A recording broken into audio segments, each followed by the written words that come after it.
चांद से फूल से या मेरी जुबान से सुनिए, चांद से फूल से या मेरी जुबान से सुनिए, हर तरफ आपका किस्सा है जहां से सुनिए।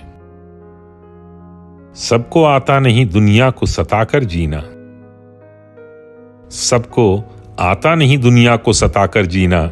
जिंदगी क्या है मोहब्बत की ज़बान से सुनिए।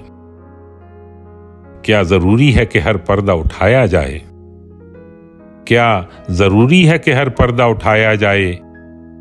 मेरे हालात भी अपने ही मकान से सुनिए। मेरी आवाज ही पर्दा है मेरे चेहरे का, मेरी आवाज ही पर्दा है मेरे चेहरे का। मैं हूं खामोश जहां, मुझको वहां से सुनिए।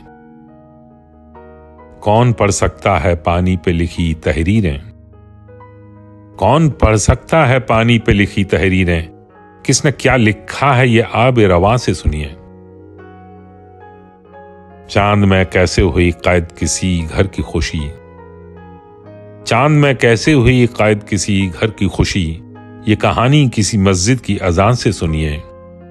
चांद से फूल से या मेरी जुबान से सुनिए, हर तरफ आपका किस्सा है जहां से सुनिए।